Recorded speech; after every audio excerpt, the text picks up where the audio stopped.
Nii, lugupeetavad komisjoni liikmed, avan selle töönädala istungi. Meil on ettepanek arutada täna jäätmereformi majanduslikke eelarvelisi mõjusid. Ja kolmapäeval on meil siis 8:30 Zoomi vahendusel 4 komisjoni liikmetele, kellel on võimalik osaleda, siis kontrolli aruande terviseandmete õigsuse, täpsuse ja asjakohasuse kohta tutvustus, mis on kinnine istung. Ja kui komisjoni liikmed on nõus, siis sellega ma loen päevakorra kinnitatuks. Ja meil on palutud härra minister, kes kahjuks viibib muudel asjatoimetustel, on nii, jah? Arusaadav. See on küll valitsuse liikmete poolt retsidiivne, aga praegu on samas jõulude aeg, ma möönan seda, et kes tohib olla kuri jõulude ajal.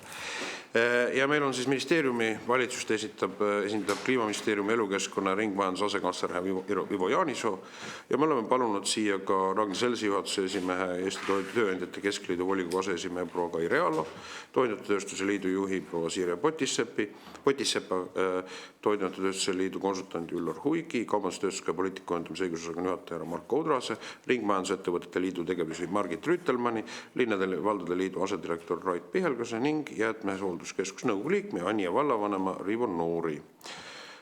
Ja ma arvan, et on mõistlik, kuna siin on sissejuhatuseks, ma ütlen nii palju, et jäätmereform puudutab kogu ühiskonda, inimesi, kes toodavad või tekitavad prügi, mis on kogu rahvas, tarbijad, ja kahtlemata kogu ettevõtlussektorit. Ja meil on kõlanud põhimõtteliselt vastakad seisukohad ettevõtlusorganisatsioonide ja valitsuse poolt, kui ka lugeda mõjuanalüüsi kevadest, mis ka komisjoni käsutuses on, komisjon on ka seda varakevadel arutanud seda teemat, siis siin on jäänud kõlama vastandlikud seisukohad ja arvestades seda mõju, ma arvan, on asjakohane, et seda ka kiirust, millega seda eelnõud on menetletud, on asjakohane, et komisjon sellega tutvub ja teeb vastavaid järeldusi.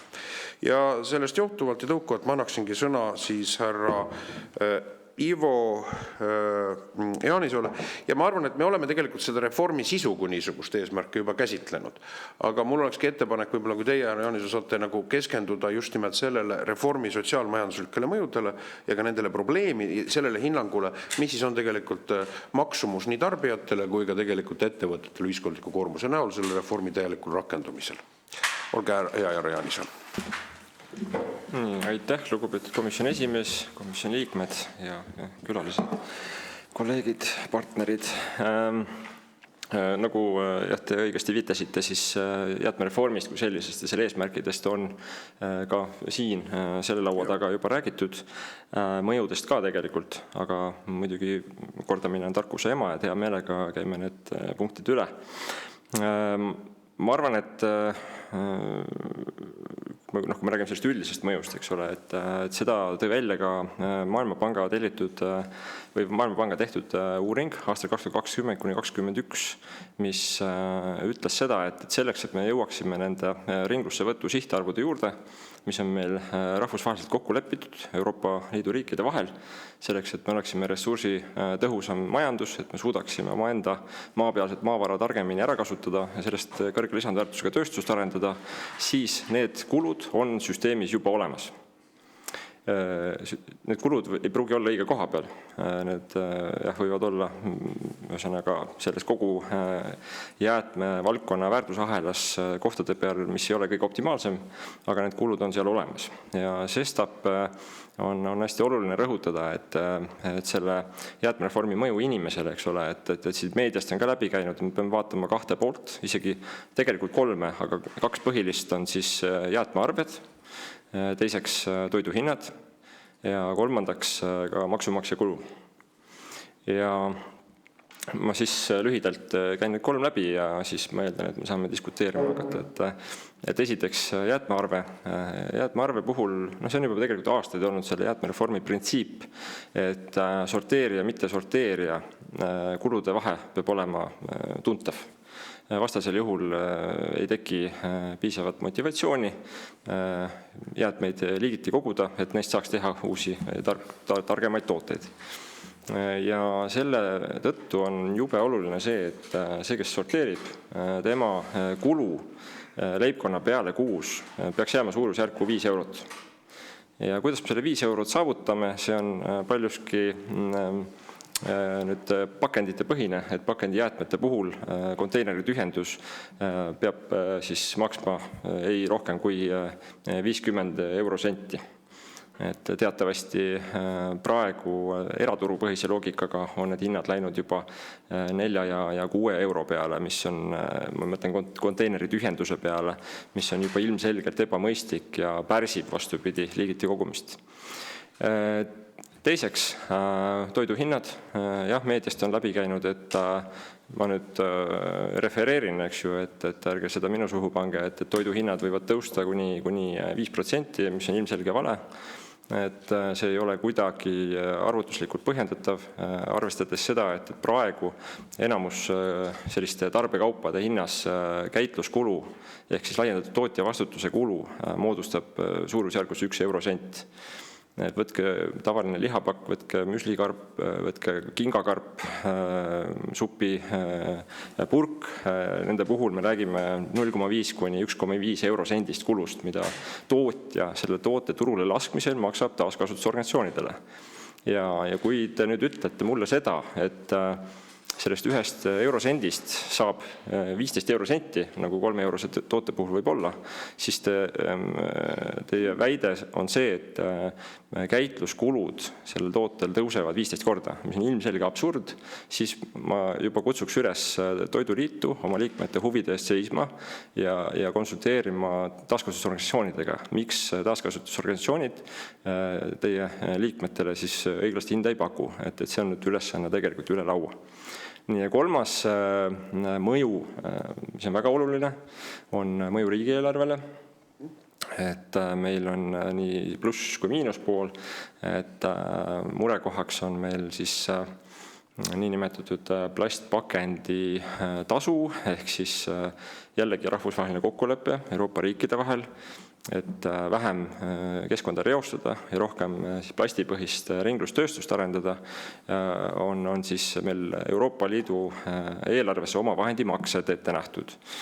Ja seda me maksame aastas suurusjärgus 20 miljonit eurot. Viimati oli 16, aga see on käinud üles alla.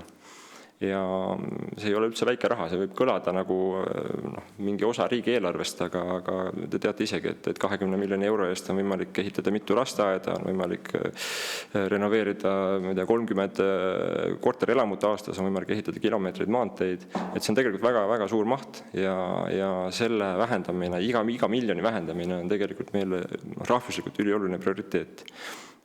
Teisipidi läbi saastetasude siis tuleb ka riigieelarvesse tagasi. See ei ole küll primaarne motivatsioon, aga siiski, et kuna ladestamine ja põletamine ei ole soositud, me peame tegelikult edendama ringlussevõttu, siis selleks, et ringlussevõtt oleks rahaliselt konkurentsis, ja ma usun, et siin kirjutavad ka käitlejad sellele alla, on vaja, mis olles nendega varem konsulteerinud, siis on vaja tegelikult ladestus- ja põletustasusid tõsta. Ja see on siis suure kompromissina sündinud numbriline otsus, et see peaks siis tõusma 60 eurot tonni kohta, mõlemad siis, et ladestasu tõus ja põletustasu. Ja see siis lühiajaliselt muidugi toob riigieelarvesse selle raskel ajal vahendeid juurde. Aga nagu ma ütlesin, see ei ole peamine motivatsioon.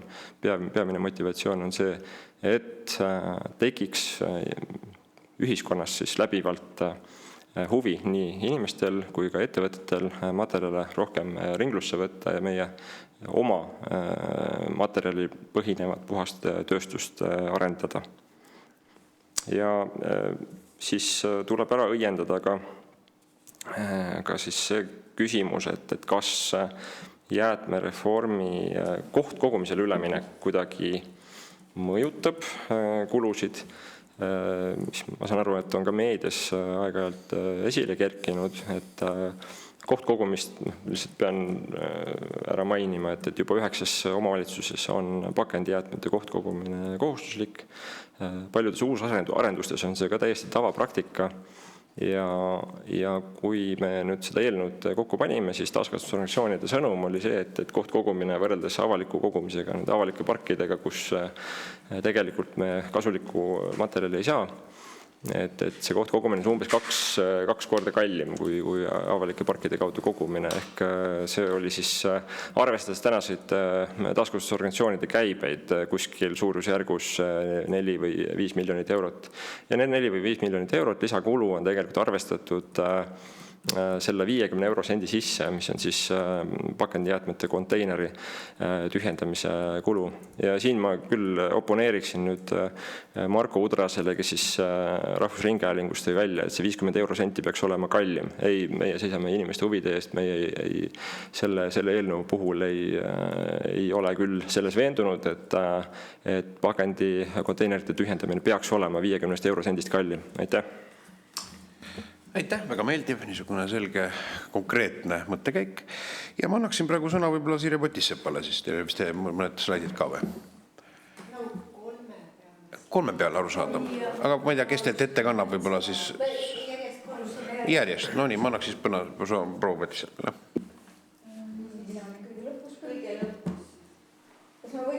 Ei, vabandust, me võime alustada, kui keegi teist võtta võib esimesena, ma arvan, meil ei ole vahet. Lähme siis loogiliselt. Aga kuidas on loogiline? Teie jaoks loogiline, olge hea, siis kõigepealt proua Rüütelmann, ringmajandusettevõte. Margit räägib, kuna ta esindab ringmajandusettevõtet, siis räägib konkreetsemalt siis jäätme töötlemise nii-öelda sisetehingute teemal, hetkel üldse ei puudutud. Selge, nii et alustab siis proua Rüütelmann ja palun lülitage ka mikrofon sisse, siis on meil kuulda. Jaa. Nii, aga alustangi teemaga, mis puudutab siis materjalide ringlusse võttu.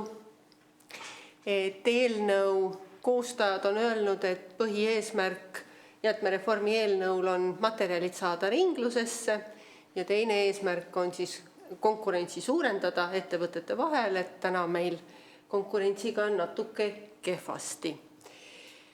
Ütlen ära kohe ka selle, et nädalavahetusel natuke vaatasin, mis toimub Facebookis ja muus meedias, et murtakse siin müüte ja valesid ja mida iganes. Meie oleme oma seisukohtade ja mõtete väljatoomisel lähtunud ikkagi sellest, mis on eelnõus ja vaadanud siis, kuidas need asjad seal kirja pandud on. Ja me tegelikult väga tahaksime, et kõik saaksid sellest aru, mis eelnõu tegelikult ütleb. Jutt on üks, aga see, mis kirja pandud, on teine. Ja mida me näeme, on see, need on nagu niisugused üldised kokkuvõtted. Kõigepealt hinnatõus tavatarbijale, konkurentsi kadumine jäätmekäitluses. Kohe selgitan, tegin skeemi selle kohta, et kõik saaksid aru, miks me ütleme, et konkurents kaob. Ja 3. on oluline korruptsiooniriski tõus. Aga kui saaks järgmise slaidi, olen tänulik. Veel edasi, palun. Nii, seletan siis tänast süsteemi ja seda süsteemi, mis siis uue jäätmereformi eelnõu kohaselt meil kehtima hakkab. Kui täna meil omavalitsus ostab hanke korras sisse veo, siis veoettevõte vaatab turult parima lahenduse käitluse osas, on see siis eraettevõte või on see siis omavalitsuse kuuluv ettevõte ja suunab jäätmed siis sellesse ettevõttesse. Tänase seisuga veohangete puhul on sisetehing keelatud. Nüüd jäätmereformi eelnõuga lahutatakse vedu ja käitlus. Veo poole pealt on sisetehing keelatud ehk omavalitsus peab tegema hanke. Hanke tulemusena leitakse vedaja, sõlmitakse leping. Nüüd käitluse poole pealt on sisetehing lubatud. Ja kui sisetehing on lubatud, siis see tähendab seda, et vaatamata sellele, et vedu ostetakse sisse hankega, peab vedaja viima jäätmed sellesse ettevõttesse, kuhu siis omavalitsus need jäätmed suunab. Meil on täna omavalitsustele kuuluvaid ettevõtteid, on Tallinnal, on Pärnul, on Lääne-Viru jäätmekeskus, ehk tegelikult omavalitsustel see võimalus on, et jäätmed nii-öelda otsustuskorras suunata. Kui nüüd panna ennast eraettevõtte seisukorda, teada on, et käitlus võib minna sisetehinguga teatud ettevõtetesse, siis eraettevõtetel ei ole seda motivatsiooni investeerida. Kui ta teab, et ta turult materjali kätte üldse ei pruugi saada. See on see olukord, mida Taani riik nii-öelda ümber korraldas. Nendel oli täpselt samamoodi. Nüüd on see nii-öelda omavalitsuste võim seal ära kaotatud. Materjalid on lubatud vabare turule. Käisime just eelmine aasta vaatamas, on investeeritud sortimisliinidesse, materjalide ümber töötlus ettevõtetesse. Ehk me teeme täpselt vastupidi, kui teevad meil kolleegid Põhjamaades. Ja ma jätkuvalt rõhutan seda, et sellise skeemi puhul surutakse eraettevõtted pigem turult välja. Võtaks järgmise slaidi. Nii. Kui me vaatame nüüd Leedu poole, siis Konkurentsiamet oma selle aasta alguses avaldatud analüüsis tõi välja, millised on tulemused selle sama olukorras Leedus. Ja Leedu poole pealt on siis seis selline, et on omavalitsusi, kus ei ole hankeid üsna pikka aega korraldatud. Sisetehing käitluse poole pealt on Leedus lubatud, hinnaerinevused on märkimisväärsed ja tegelikult leedukad ei ole selle süsteemi üle üldse õnnelikud, sest need samad omavalitsustele kuuluvad sortimistehased, siis MBT tehased,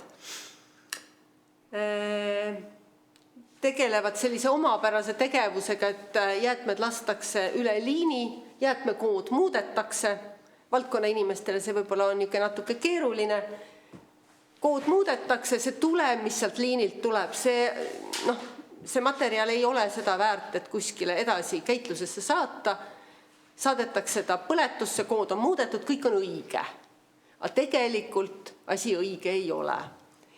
Nii et see on nagu väga halb näide ja ma siinkohal rõhutaks ka seda, et tegelikult Konkurentsiamet on seisukohal ju, et Eestis peaks nii vedu kui käitlus olema, ei tohiks olla sisetehingud veos ja käitluses.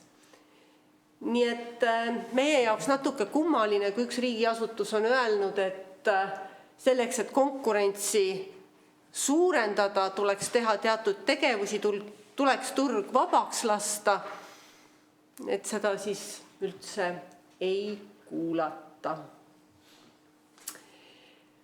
Ja kui ma enne mainisin seda korruptsiooniriski, siis ka selles osas toon mõned näited. Toon näite Soomest.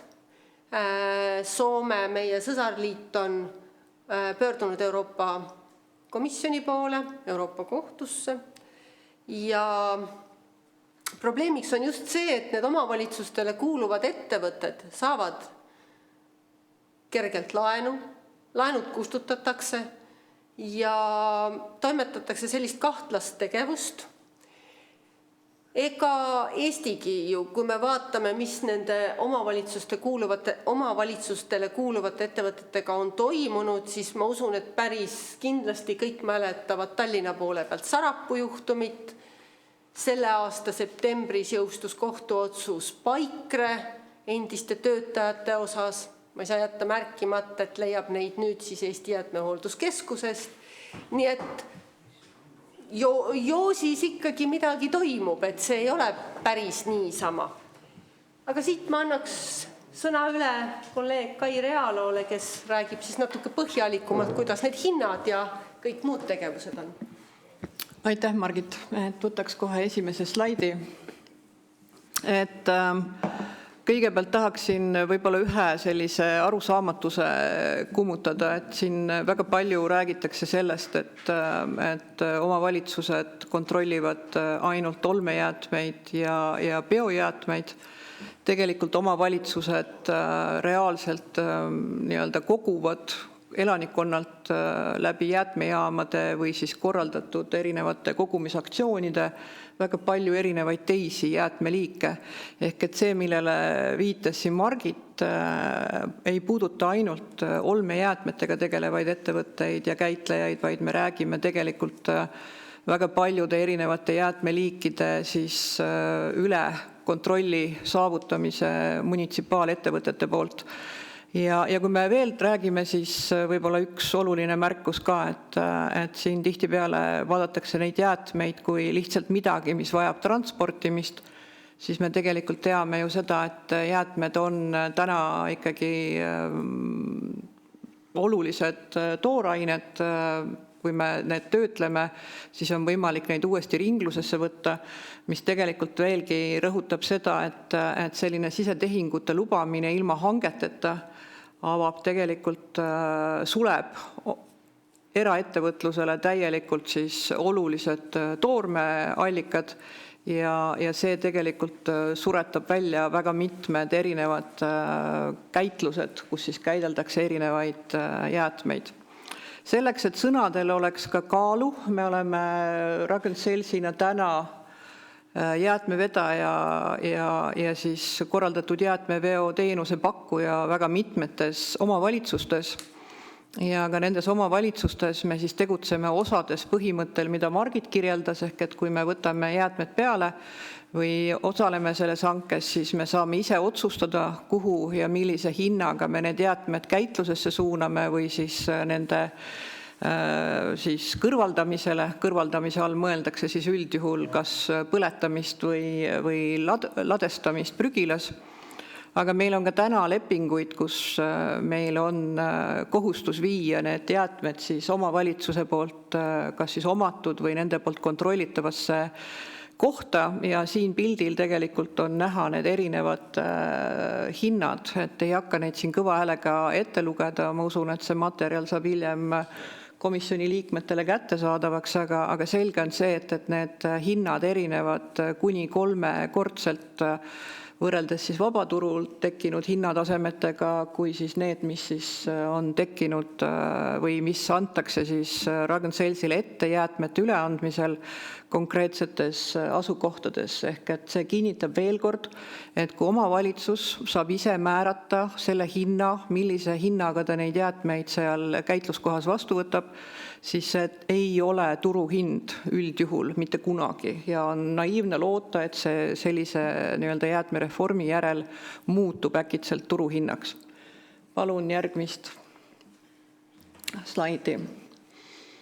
Ja me siis hetkel väga selgelt näeme nende erinevate arutelude tulemusel, mis meil siin nende jäätmereformi teemal on toimunud, väga selget ootust, et munitsipaalettevõtted soovivad hakata sorteerima olmejäätmeid ja tuletan meelde, et see jäätmereform on ellu kutsutud selleks, et tegelikult suur osa jäätmetest juba eelnevalt inimeste poolt kogutakse liigiti, mis tähendab, et kui ikkagi jäätmereform jõustub sellisel kujul, siis sinna segaolmejäätmetesse enam praktiliselt mitte midagi kasulikku ei jää.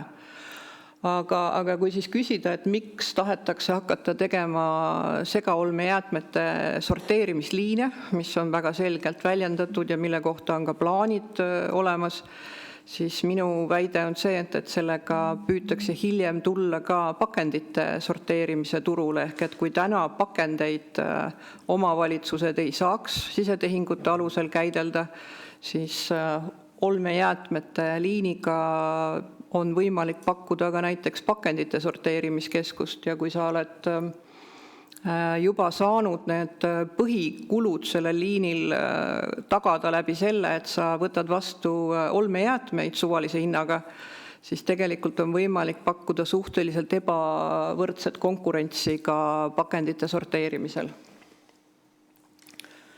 ja lisaks siis jah, see see praegune jäätmereform siis annab munitsipaalettevõtetele ka piiramatud võimalused kõiki teisi teenuseid osutada ja selle eest ka tasu küsida. Siinkohal võib-olla ainukene riive konkurentsile on see, et kui turul tekib väga palju erinevaid ootuseid jäätmevedajale, ehk et mõnes kohas ta peab ainult vedama, mõnes kohas arveldama, mõnes kohas pakkuma arveldust ja klienditeenindust, mõnes kohas veel midagi, siis tegelikult neid ettevõtteid, kes sellise kord on, kord ei ole lahendusega suudavad olla efektiivsed ja turul teenust pakkuda, neid ei saa olema palju.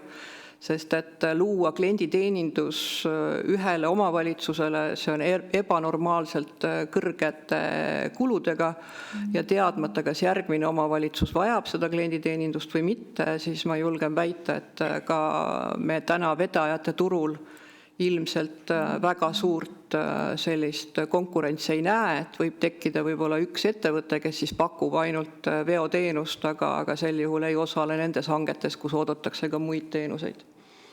Palun järgmine. Ja kui me siis vaatame seda, et võib-olla ei hakka siin rida-realt ette lugema, et me näeme, et siin on võib-olla ka üks väljakutse, mis selles jäätmeseaduses jääb adresseerimata, on see, et korraldatud jäätmeveo alla tegelikult lähevad ka kõik ettevõtted. Ehk et me ei räägi ainult jäätmete kogumisest eraisikutelt, peredelt ja leibkondadelt, vaid me räägime, et korraldatud jäätmeveo all täna on kohustus ära anda olmejäätmeid ja olmejäätmetele sarnaseid jäätmeid kõigil ettevõtetel ja ka biojäätmeid, mis tegelikult tähendab seda, et kui nüüd jäätmereform laiendab sellist kogumist ka pakenditele, siis veoteenust, siis on küsimus, et mismoodi hakkab siis toimuma jäätmete kogumine ettevõtetelt, et see siinkohal jääb vastuseta, sest et ettevõtted täna on saanud pakendeid, mida näiteks jaekettidel tekib ikkagi väga suurtes kogustes, korraldada ise selle jäätmeveo.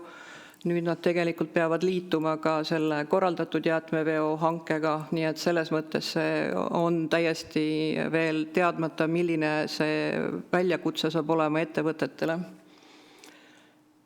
Ja mis ka võib-olla küsimus on selles konkurentsi seisukohalt on see, et kõik see, mis täna jäätmeseaduses sees on, teenib suurte omavalitsuste huve ja siis samuti selliste Eesti jäätmehoolduskeskuse laadsete siis väikeseid omavalitsusi esindava siis juriidilise keha huve ja ka selle jäätmeseaduse ettevalmistamise käigus on paljud väikesed omavalitsused pöördunud ka näiteks Ragn-Sellsi poole, öeldes, et nemad ei suuda neid nõudeid täita, mis neil selles jäätmeseaduses ette on nähtud, mis tegelikult tähendab, et ka nemad on sunnitud liituma selliste grupeeringutega nagu Eesti jäätmehoolduskeskus. Järgmine slaid, palun. Ja võiks siis öelda, et kui see kõik siin Margit tõi välja, et me räägime konkurentsi avamisest, siis tegelikult selline konkurentsi puudumine jäätmeveol hetkel on ikkagi tegelikult kunstlikult tekitatud. See on tekitatud läbi selle, et täna vastab see jäätmeveo leping kontsessioonilepingule, mis tegelikult on väga eriline riigihanke lahendus, kus tegelikult siis selle lepingu siis saaja tegelikult vastutab kogu lepingu ajal kõikide riskide eest, ehk et tegelikult üldjuhul riigihanked ei ole nii ühekülgsed, aga tänaseks on siis tekkinud olukord, kus väga paljusid omavalitsusi esindades on tehtud hankeid, millele riskid on nii suured, et näiteks Ragn-Sells ei ole juba viimase 2 aasta jooksul osalenud päris mitmetel hangetel just selle tõttu, et need riskid nendes lepingutes on aetud erakordselt kõrgeks ja selle tulemusena lihtsalt ei ole mõistlik neid lepinguid isegi kaaluma hakata. Ja võib-olla siis selle tulemusena saabki öelda, et konkurents Eesti turul on olematu ja peab sellepärast nüüd kõiki neid muudatusi ette võtma. Järgmine slaid, palun. Ehk siis ma võtaksin kokku need oma jutu kõige olulisemad punktid, ehk et jäätmed ei ole suvaline asi, mida tuleb vedada kas siis põletamisele või prügilasse. Jäätmed on kõik ühel või teisel moel käideldavad ja nad on seetõttu siis ka ressurss ja hetkel see jäätmereform siis paneb kinni ligipääsu erakapitalile siis osade ressurssidele ligipääsuks. Meil täna ei ole probleemi konkurentsiga jäätmete käitlemisel, konkurentsiprobleem on jäätmeveol, kuhu jääb tegelikult see sisetehingu piirang, mis tähendab, et ka seal tegelikult see konkurents võib jääda samasuguseks, nagu ta täna on. Ja mis on oluline, et kui siin räägitakse, et sisetehingud on normaalne asi ja see peaks olema lubatud igas sektoris, siis tegelikult kui palju me tunneme valdkondi, kus sisetehingud on olnud varasemalt keelatud ja nüüd lubatakse nad sellises olukorras, kus tegelikult vaba turg toimib, konkurents on olemas. Ehk et küsimus on selles, et kui seda konkurentsi ei oleks ja seda teenust ei pakutaks, siis on selge, et sisetehingud peaksid olema lubatud. Ja kokkuvõttes siis me leiame, et selliseid munitsipaalmonopole ei tohiks lubada, sest et see viib tegelikult selle valdkonna sellisele tagasiminekule, kuna elu on näidanud, et sellised munitsipaalettevõtted, täna näiteks on ju olukord veeettevõtetega, ma ei tea, kas Riigikogu liikmed seda teavad, aga veeettevõtetel, mis kuuluvad munitsipaalettevõtetele, on väga keeruline püsida nii-öelda konkurentsis, püsida oma tehnilisel tasemel, nõutud tasemel, kui me nüüd peaksime hakkama täitma kõiki Euroopa Liidust tulevaid nõudeid vee kvaliteedile, siis tegelikult Eestis olevad väikesed veeettevõtted ei suuda investeerida selliste nõuete täitmiseks. Ja kui me nüüd munitsipaalmonopolid loome, siis tegelikult aastaid hiljem võib juhtuda, et tegelikult meil ei ole ka Eestis enam normaalselt toimivat jäätmete käitlust, vaid on sellised aegunud tehnoloogiaga keskused, mida siis pigem hoitakse elus selleks, et siis omavalitsusi rahastada. Ja see on kõik minu poolt, et ma annan siis üle Sirjele. Ja aitäh ka minu poolt kutsumast ja kuna toiduainete hinnatõus ja on olnud viimastel aastatel eriti drastiline ja juba väga paljudele inimestele probleemiks ammu, siis eks minu osa on siis rääkida sellest, mis see kõik toiduainete hindadele kaasa toob.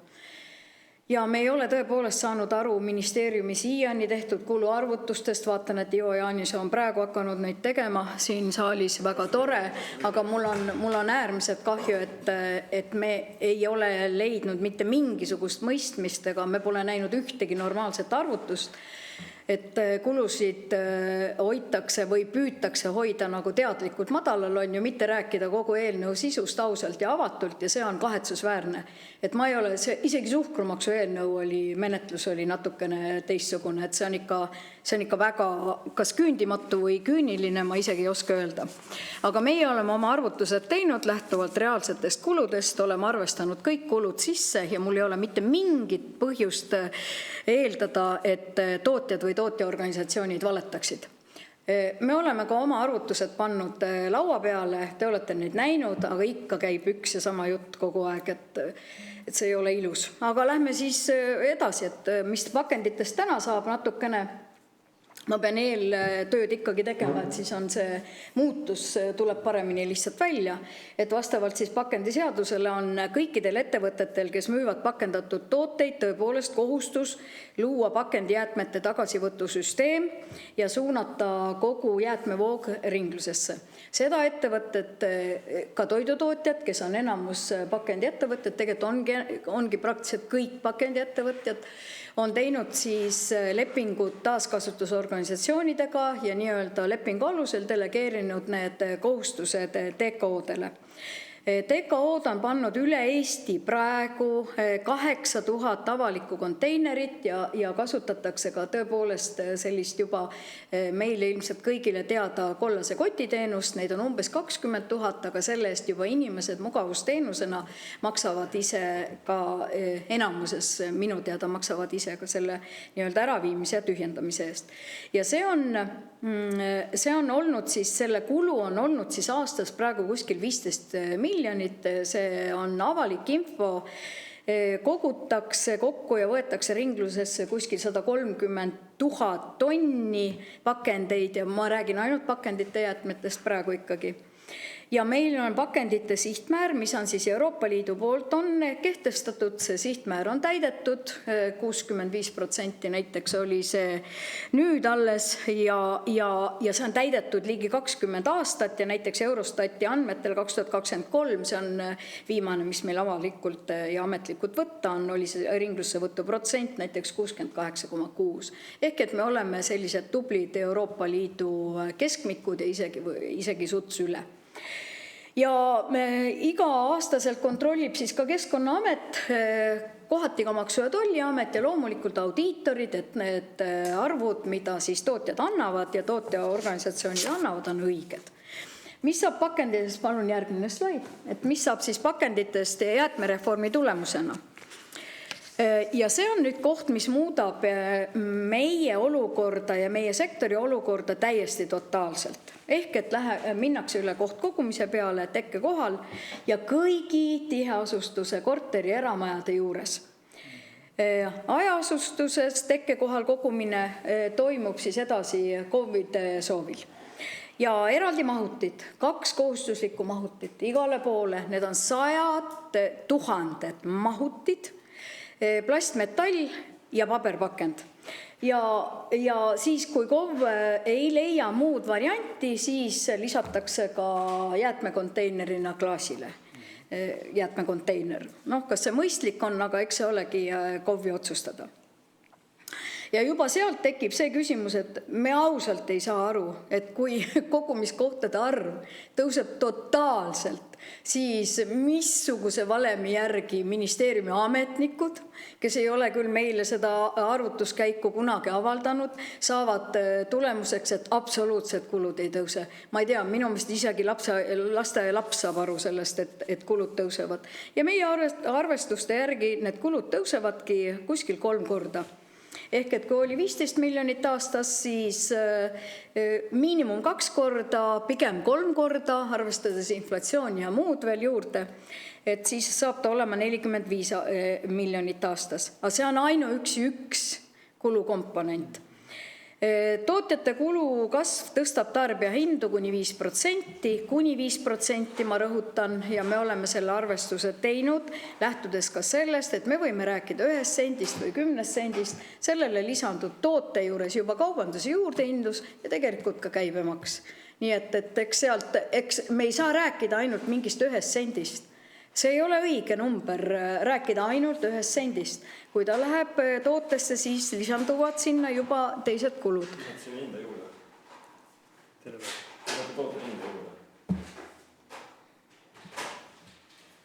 Vabandust, kui on repliike saame hiljem, kui Jaanis oli igal juhul tuleb panna sisse mikrofon, sest see poleemika katkeb ja saab nagu retooriline vaikus. Aga võib-olla proua Potissepp jätkab. Ja millega peame arvestama ongi see, et kohtkogumine, mis on kordades kallim kui läbi avaliku pargi kohustuse või kogumise, see loomulikult viib selleni, et kuna meil sortimisvõimekust on Eestis kuskil väga jämedalt 30%, siis ikkagi sõidab see nii-öelda jääde siis Iru põletusjaama, aga põletustasud tõusevad ka see on meil sisse arvestatud. Et nii ta läheb, et sortimisvõimekust oleks me näinud siis eelnõu kõrval kas või mingit, ma ei tea, ala Exceli tabelit, et nii palju tuleb meil sortimistehaseid, nii palju tuleb meil juurde ringlusse võtutehaseid, mis aja jooksul oleks seletuskiri ka natukene põhjalikumalt koostatud või tahetudki koostada, siis see oleks igati olnud teretulnud. Ja palun järgmine slaid, et mis me siis kokkuvõttes ütleme, et ei Toiduliit ega meie liikmesettevõtted ei ole kunagi vastandunud kestlikule ringmajandusele, aga rohepöördele, jäätmetekke vähendamisele, millele iganes, aga me tahaksime, et selle juures ollakse ka nii-öelda ausad ja avatud. Siiani TKO süsteemid on täitnud kõik tootja vastutuse kohustused, vähemasti mis puudutab meie valdkonda. Ja kui see nii ei ole, siis ma küsin, et miks siis Keskkonnaameti, Maksu- ja Tolliameti audiitorite, kas me siis vaidlustame kõikide nende nii-öelda kontrolli aruanded, et see oleks päris huvitav. Aga me väidame ka seda, et pikalt ettevalmistatud jäätmereform ei lahenda põhieesmärki kuigi palju.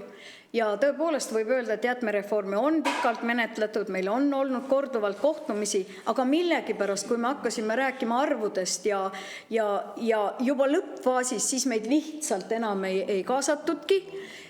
Rääkimata sellest, et me saime kätte eelmise esmaspäeva õhtul jäätmereformi teise eelnõu, mis läks suurele saali lugemisele kolmapäeval. Ehk et esmaspäeval peale tööd saime eelnõu, meil ei olnud materjale ja see on olnud ka puhas vale, kui on öeldud, et meil on olnud materjal käes. Ei, me oskame lugeda, me oleme õppinud lugema, mõned isegi juba ennem esimest klassi on õppinud lugema. Ja meie meelest Kliimaministeeriumi hinnang kuludele ei ole olnud adekvaatne ja me ei ole ka kahetsusväärselt näinud sellist kulude arvestust ja me peame siin meedias kuidagi omavahel, et see ei ole hea tava. Aga nagu ma ennem ütlesin, et sellist eelnõu menetlemise protsessi mina oma pika Toiduliidu juhi ametis oleku ajal tõesti ei mäleta, kus lihtsalt lõpufaasis sind eiratakse, valetatakse, vassitakse ja tegelikult salapäratsetakse. Ja nüüd viimane siis slaid, et meie ettepanekud Kaubandus-Tööstuskojaga, kelle all me olime siis erialaliitudena ja mida siis Keskkonnakomisjon isegi ei arutanud. Korraks 25. septembril saime oma punktid ette käia kenasti, mille järel lubati meid kutsuda siis veel eraldi kohtumistele, sellepärast et kogu saalitäis rahvast, kõik kaasatud osapooled, neid oli lihtsalt nii palju ja Keskkonnakomisjoni esimehe enda lõpusõnad olid, et kuna on nii palju küsimärke veel siis ja segadus, siis tuleb teha eraldi komisjonid, aga kahjuks meieni need eraldi komisjonid ei jõudnudki, vaid vastupidi. Meie oleme nüüd saanud siis meediast lugeda, et kui palju miski asi maksma peaks ja võib-olla ei tahaks enam neid ilusaid jutte kuulata, et lähtume ikkagi reaalsest olukorrast. Aga meie ettepanekud, pakendikontaineri kohustus sarnaselt Soomega alates siis 4 korteriga tiheasustuse kortermajast. Selle ettepaneku me tegime, see kataks ära kuskil 70% juba. Pakendijäätmete mahutite äraveo tühjenduse kulude osas võiks olla % veokuludest, mitte kindel summa, sest pakutud 50 senti, eurosenti on selgelt ebapiisav. Me oleme oma arvutusi näidanud, me oleme teie juures nende arvutustega käinud koos TKO-dega ja me olime väga ausad ja avatud. Kindlasti, mida välja tuua veel, et kui edaspidi KOV-id toimetavad ka pakendijäätmetega, siis KOV-idel peaks olema ka vastutus. Seda me rääkisime ka viimasel kohtumisel ministeeriumis, sest kui KOV-i tõttu jäävad taaskasutusorganisatsioonidel sihtarvud täitmata, siis rakendub kordi kõrgem pakendiaktsiis. Ma toongi näite. Vist oli praegu tonn, ütleme 300 ja pakendiaktsiis 2000, et sellised vahed on meil. Aga me ei näe seda vastutuse kohta ja sellest me oleme ka rääkinud. Et tegelikult, kui me vaatame neid meie ettepanekuid, siis ega siin midagi üle jõu käivat ei ole, aga nördima paneb see, et isegi ei tahetud kuulda ja isegi ei kutsuta kohtumisel enam. Ja kindlasti vana paber, et minul on väga raske pakendiettevõtetele maha müüa seda, et iseenesest mõistetavalt peavad ka vanapaberi eest hakkama maksma siis toidutootjad. Et loomulikult see ju tundub, tähendab, kui mina ei oleks sektoris, siis tunduks see lausa mulle absurdne. Aga kuna ma natukene olen asjaga kursis, siis see võib olla isegi võib-olla mõistlik koos kartong ja muude pakendijäätmetega kokku koguda, aga siis tuleks need kulud ka katta. Ja Ivo Jaanisoo teab suurepäraselt, palju on nende vahed. Et kokkukogumine ja mis siis tegelikult nagu näiteks sellest võiks saada. Ja muidugi viimase punktina me ei unusta ka oma kaubandussektorit, on e-kaubanduse kaasamine tootja vastutuse süsteemi, et täna on olukord Eestis ja ma otsisin välja, kui mitu aastat tagasi oleme teinud juba kaubandustööstuskaga korduvalt ettepanekut, ehk et meil on nii-öelda pakendite jäätmete must turg ja ausad tootjad maksavad ka selle kinni, et tuletame nüüd meelde need šeinid ja mis me kõik tellime, milline metsik pakendite laadang sellega kaasa tuleb ja kuidas nad midagi ei deklareeri, vaid ka selle maksavad teatud mõttes toidutootjad kinni. Ja kui keegi püüab öelda, et kõiki neid kulusid ja kõiki neid punkte, millest ma rääkisin, et see ei tõsta kulusid, siis ausalt, ma ei tea, kas tegemist on küündimatusega või on küünilisusega rohkem tegemist. Et vähemasti ma eeldan, et peaks olema aus ka tarbija osas. Ja läbi tootja kulude loomulikult see mõjutab toiduainete hindu. Loomulikult kõik kulud tõstavad toiduainete hindu. Oi jah. Aga härra Udras, palun, kaubandustööstuske õigusosakonna ja poliitika kujundamise osakonna juhataja. Aitäh. Täiendan omalt poolt ka siin Toiduliidu ja Sirje Potissepa mõtteid. Et esiteks ettevõtete jaoks ongi kõige suurem murekoht see, et väheneb kontroll pakendijäätmete koguse ja kulude osas. Täna siis pakendiettevõtted saavad ikkagi neil on teatud paindlikkus otsustada, kuidas pakendijäätmeid kokku koguda, et see oleks ühiskonna vaatest kuluefektiivne. Edaspidi neil seda kontrolli ei ole ja ei kontrolli ka kulusid. Kui siin Kliimaministeeriumi esindaja rääkis, et täna eraturul võib pakendikonteineri tühjendamise tasu olla 4–6 eurot, siis tulevikus võib olla selline olukord, kus kohalik omavalitsus teeb hanke ja selgub, et ühe pakendikonteineri tühjendamise kulu on 10 eurot. Ja lihtsalt siis pakendiettevõtted peavad kõik need kulud kinni maksma, jah, inimene maksab sellest 50 senti, aga ülejäänud osa tuleb pakendiettevõtetel kinni maksta, et vahet ei ole, kui suur see summa on. Ehk siis süsteemist kaob ära kuluefektiivsus. Ja võib-olla natukene lähemalt selgitan ka, et kuidas need kulud suurenevad. Et kui täna on kulud umbes 15 miljonit eurot, siis tulevikus need kasvavad 2-3 korda. Üks põhjus on see, et neid pakendi jäätmete mahuteid tuleb kordades juurde. Ma ei tea, võib-olla Kliimaministeeriumi esindaja saab välja tuua, kui palju neid mahuteid täna on ja kui palju on tulevikus, aga lihtsalt ka, mida siin Toiduliit välja tõi, et täna on umbes 8000 avalikku konteinerit üle Eesti ja lisaks veel umbes 20 000 majapidamist kasutab teenust. Nüüd ma vaatasin järgi, näiteks Tallinna linnas oleks jäätmereformi jõustudes peab olema kuni 60 000 pakendijäätmemahutit. Teine näide Võru linn, seal peab olema kuni 4500. Ja kui me numbrid üle Eesti kokku liidame, siis on kindlasti 100 000. Ja prügiauto peab siis käima iga selle pakendijäätme mahuti järel, ehk siis kilomeetreid tuleb oluliselt juurde ja seeläbi ka kulud suurenevad. Nüüd see 50 senti, see katab ainult 20% veokuludest või kogu pakendijäätmete käitluskuludest alla 10%. Ehk see inimeste oma panuse osakaal ongi liiga väike või siis teine variant, see süsteem peaks olema kuluefektiivsem, et nii inimene kui ka ettevõte maksaksid vähem. Lisaks tuleb arvestada, et jäätmereformis on veel teisigi kulukomponente, mis seda hinda suurendavad. Kliimaministeeriumi esindaja tõi välja põletustasu, et ka kõiki pakendijäätmeid ei ole võimalik ringlusse võtta, et seal umbes 30% läheb ikkagi põletusse, ka selle eest tuleb rohkem maksta.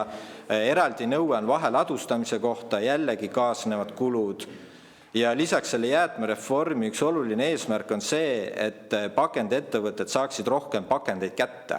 aga mida rohkem pakendeid jõuab ettevõteteni, seda suurem on kokkuvõttes ka kulu. Ehk siis kõike seda arvesse võttes need kulud suurenevad minimaalselt 2 korda.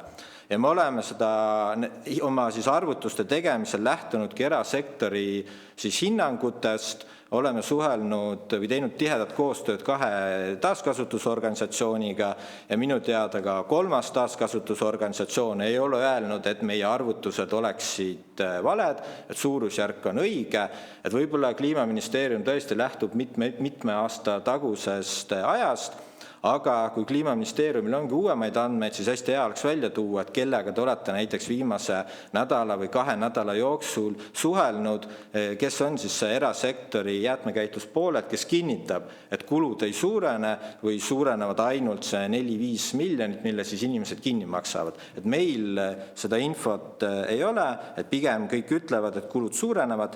Jah, täpselt suurust ei tea, sest see lõpuks sõltub ka riigihangete tulemustest, aga igal juhul see süsteem muutub mitte nii efektiivseks, kui see täna on. Ja meie ettepanek ongi neid kulusid õiglasemalt jagada, ehk siis inimesed võiksid maksta teatud protsendi veokuludest ja ettevõtted kannavad selle teise poole. Et nii oleks ka kohalikel omavalitsustel suurem motivatsioon hoida need pakendijäätmete veokulud mõistlikuna. Et täna jäätmereform omavalitsusi kuidagi ei motiveeri neid kulusid kontrolli all hoidmas. Aitäh! Aitäh ja nüüd ma annan sõna härra Rait Pihelgas Linnade ja Valdade Liidu poolt. Palun, härra Pihelgas.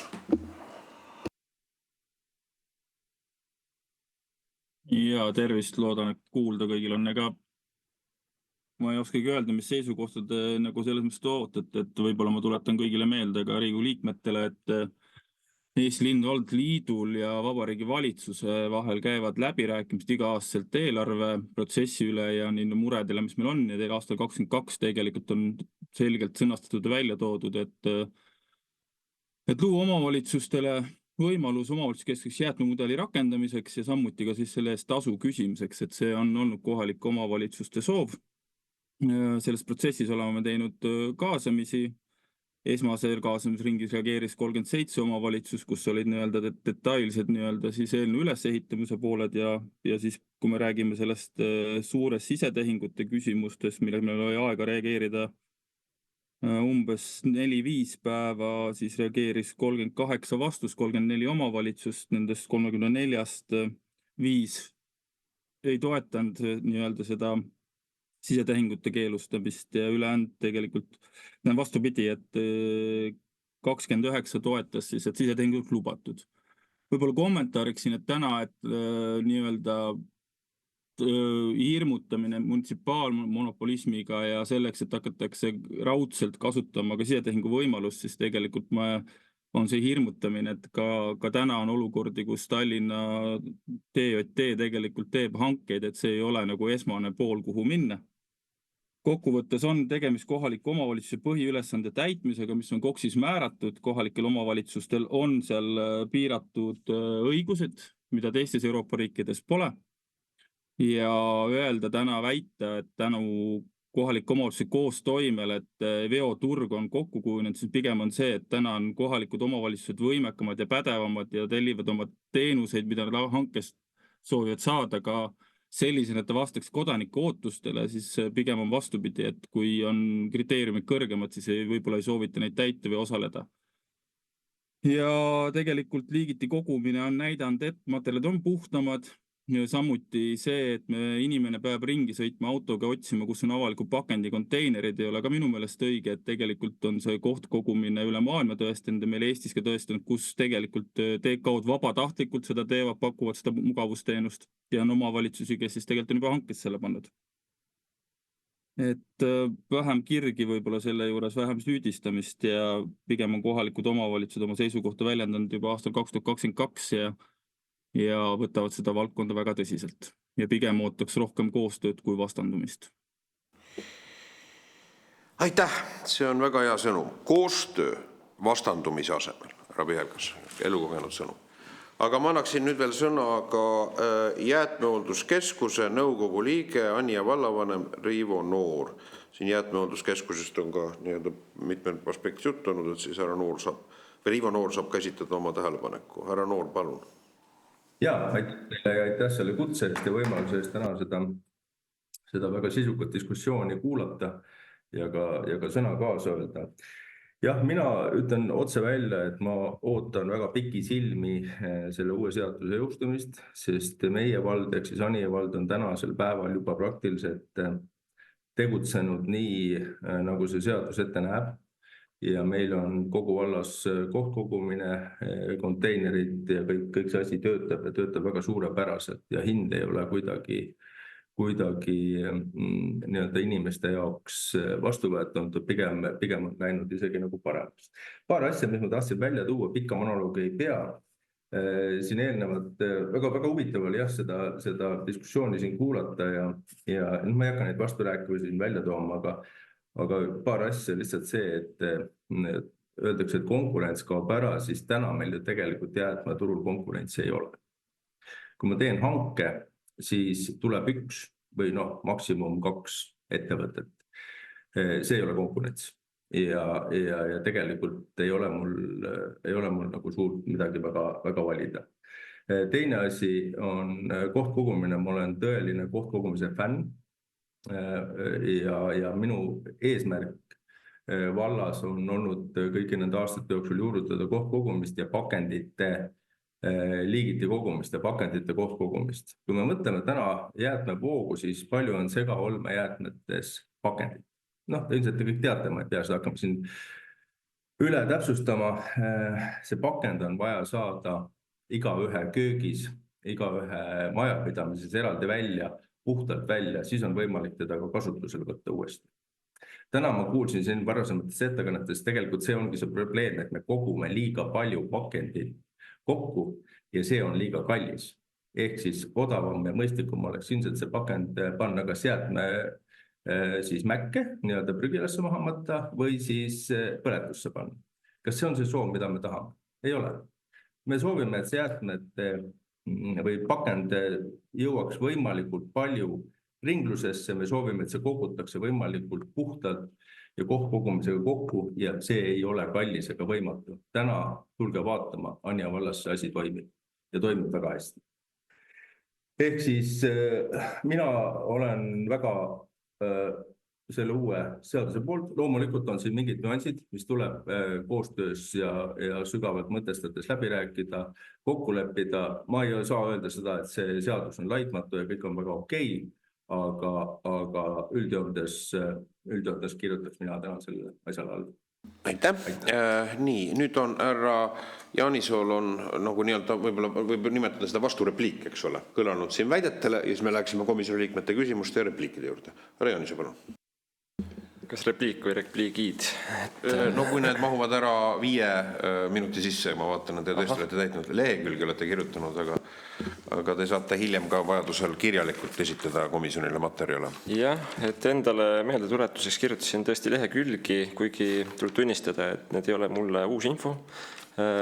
Nagu vist mainisin ka, et me oleme siin pidanud tegelikult sektoriga 53 ametlikku kohtumist, need on meie lobitegevuse registris näha Kliimaministeeriumi veebilehel ja tegelikult juba mitmel muul rindel sadu kohtumisi, et mis puudutab meil sortimisjuhendeid, toetusi, digitaliseerimise infrastruktuuri ja nii edasi, et neid kohtumisi on üksjagu, on tehtud väga palju kompromisse, nüüd me oleme jõudnud sellesse staadiumisse, kus need kompromissid on laual ja kus on läinud paraku kauplemiseks, aga see ilmselt käib ka demokraatliku õigusloome juurde. Rõhutaks üle mõned kompromissid, mis on siis sektoriga tehtud, et esiteks kui siin sektor on toonud välja seda, et need konteinerid peaks olema rohkem, näiteks see, et paber ja paberpakend peaks olema eraldi, klaas peaks olema eraldi algselt oli neid ettepanekuid veel huvitavaid, siis meie ikkagi oleme võtnud selle seisukoha, et oleks inimesest lähtuv, et need konteinerid oleks vähem. Seepärast sai tehtud ka see kompromiss, et need konteinerid või ütleme see kogumislahendus, kohtkogumine oleks üksnes tiheasustuses. Kuigi jah, nagu me nägime Anija näitel, et ma ei tea nüüd, kas Anija on läinud ainult tiheasustuses kohtkogumisele või ka hajaasustuses. See selleks, aga nagu aru saate, siis ka väikeasulates on see täiesti võimalik ja tegelikult on juba 9 omavalitsust läinud sellele kohustuslikule kohtkogumisele üle ja samamoodi nagu Riivo on toonud ka teised omavalitsusjuhid selle väga hea praktikana välja, et tegelikult me oleme astunud sammu Euroopasse. Siis, kus oli veel kompromissi koht, oli see kvaliteedi pool, et ma ikkagi selle sisetehingu juures õiendaks selle ära, et pakendite puhul meil ei ole ka täna mingisugust sisetehingu ohtu. Et siin nii Margit kui Kai, palun saage sellest aru, pakendijäätmed antakse üle, liigiti kogutud pakendijäätmed antakse üle taaskasutusorganisatsioonidele. Siin ei ole mitte mingisugust võimalust ka, et kohalik omavalitsus need saadab oma kas ma saan selgitada oma mõtet? No mina ei saanud, aga teie saate hästi. Kui omavalitsus teeb endale olmejäätmete sorteerimisliini, kordan veel, seda on väga selgelt väljendatud erinevatel kohtumistel, mitmete erinevate omavalitsuste kaasa arvatud siis ka Eesti Jäätmehoolduskeskuse poolt, siis tegelikult selle liiniga väikeste modifikatsioonidega saab sorteerida ka pakendeid. Kui on tehtud omavalitsuse poolt olmejäätmete liin ja selle eest saab võtta inimeste käest suvalist tasu, mis katab ära selle liini kõik kulud, siis saab selle sama liiniga tulla ka pakendite käitlemise turule, tehes seda küll konkurentsi arvelt, aga kokkuvõttes ta saab ju selle oma hinna kaetud hoopis teise asjaga, ta saab sisuliselt pakkuda seda teenust ilma oma hinda arvestamata, sest selle maksab talle kinni inimene olmejäätmetega. Ehk et see on mu probleem. See ei ole kõnesoleva seadusega kooskõlas kuidagi, et kohalikul omavalitsusel on kohustus minna üle tiheasustuses kohtkogumisele. Et kui on sul pakendikonteiner ukse ääres, siis on ka ilmselge, et sealt tuleb liigiti kogutud pakendijäätmeid, mida ei tohi omavalitsus suunata oma rajatesse. Et see on minust väga selgelt eelnõus kirjas. Aga see selleks kompromissidest veel. See, kui kohalik omavalitsus annab need jäätmed üle taaskasutusorganisatsioonidele, seal tuleb tagada võõriste protsent 5%. See on ülipuhas materjal. Te peaksite olema ühesõnaga väga õnnelikud selle üle. See on tõesti inimesele väljakutse, kohalikule omavalitsusele väljakutse. Tõesti terves ahelas peab toimima korralik kontroll, aga see on äärmiselt puhas ja see on see, mille eest te saate turul veel paremat hinda kui täna. Varasemalt oli eelnõus kirjas 15%, mis jah, nagu te õigesti välja tõite tootjaorganisatsioonide poole pealt, et see juba võib sisaldada tahtlikult rikutud jäätmemahtu. Klaas sai jäetud eraldi ka tootjate palvel, mis iseenesest on mõistlik, et kogumine klaasi puhul on, või mitte, avalik kogumine mingil määral klaasi puhul on õigustatud. Muidugi jah, kes tarbivad rohkem, siis klaaspakenditest näiteks jooke, et siis nemad saavad endale tellida selle konteineri ukse taha. Pakendi konteineri tühjendamine veel aasta tagasi eelnõus oli inimese kulu 25 senti, et see oli nüüd väga raske otsus, aga siiski jah, tootjate nüüd ettepanekul ja põhjalikuma arvutuste tegemisel jõudsime selleni, et see 25 senti jah, on liiga vähe.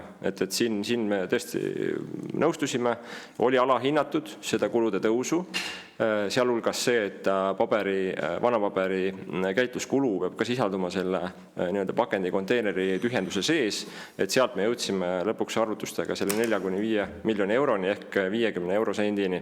Ja lõpetuseks käiks läbi paar olukorda, et tegelikult mul on siin neid vastuseid palju, eks ole, ma võiks neid siia ette lugema jäädagi, aga mõned konkreetsed sündmused, mis viitavad lisaks sellele väitele, et meil hetkel konkurents valdkonnas puudub, meil on monopol, eks, aga millest see väljendub, et inimesed võib-olla ei saa sellest aru, et see ei ole niisama, et omavalitsus ei saa endale partnerit, vaid see avaldab selgelt mõju kuludes, selles hinnas, mida inimesed maksavad. Ja võtame järjest, et 2024 juuli pakendikoti teenuse pakkuja, kes oli teinud palju turundustööd üle Eesti, tõstis järsult pakendikottide kogumise hinna 0 pealt 2 euro peale. Piirkondi vähendati, näiteks Haapsalu ja Võru kaotas teenuse. 2024 detsember Keila suur jäätmearvete ajutine tõus 3-5 korda. Lepiku ennetähtaegse lõpetamise tõttu enne uut hankeperioodi tekkis olukord, kus inimesed jäid ühe jäätmevedaja hinnakujunduse lõksu ja omavalitsus kahjuks ei saanud neid tühistatud lepingu tõttu kaitsta. Korralik konkurentsiolukord sellise kriisiolukorra välistab. 2024-2025 Uikala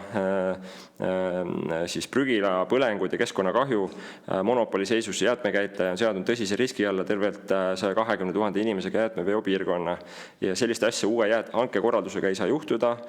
Tuleb tunnistada, ettevõte on olnud tubli, et ta on nüüd prügila peaaegu korda saanud, aga siiski sellist riski tuleb edaspidi maandada nii hangetega kui ka siis sellega, et meil ei tohi nii palju ladestatud jäätmemahtu üleüldse tekkida. Ühe vastuse ütlen, vabandust, veel härra Udrasele.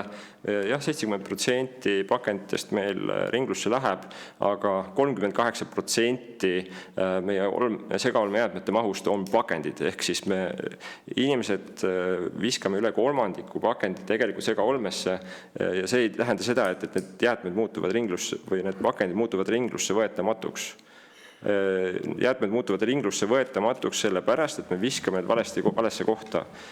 Proua Reola väga hästi teab seda, et segaolmejäätmetest välja sorteeritav pakend on sisuliselt kasutu. Ja me saame sealt mingi mahu, väikese mahu materjali, eks ole, aga lõpude lõpuks see on suhteliselt viljatu töö, mida praegu eksperimenteerivad üksnes Norra rikkad maksumaksjad. Aitäh! Nii, härra Jaanisoo, mul on teile paar sõbralikku väikest küsimust süütud, siis on Ingerainen, siis on härra Vaga. Nii, esimene küsimus on mul härra Jaanisoo teile ja mul on kahju, et ei ole siin härra ministrit. Kogu ühiskond on praegu tagajalgadel, härra ministril olnud aega, aga hästi, jõuluaeg, arusaadav. Ju see on prioriteetsemaid. Mu küsimus nüüd on, härra Jaanisoo, mis on siis valitsuse väide? Sest ma lugesin läbi ka kevadise mõjuanalüüsi, ma ei saanud sealt taustalda sotti aru. Palju see asi rahvale ja ettevõtsusele maksma läheb tervikuna?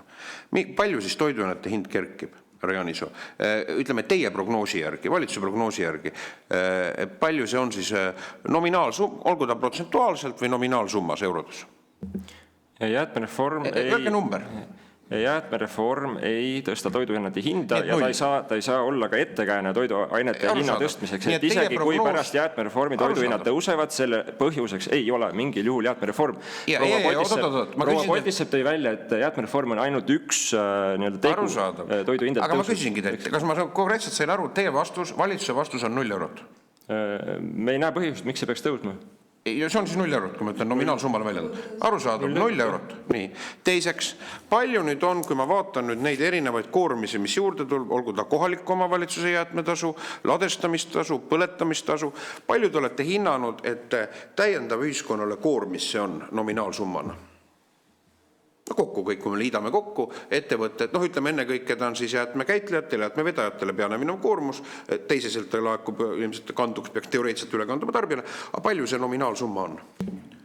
Täpselt summasid ma peast ei hakka praegu ütlema, sest aga kuidas, ma püüdsin neid kokku liita selles mõjuanalüüsis. Ma takerdusin, kuna osades punktides oli ta toodud ära nominaalrahaga, mõnedes 10 miljonites. Osades ei olnud, et ta oli tegelikult meelega sisaliku tee kivi peal niimoodi siin.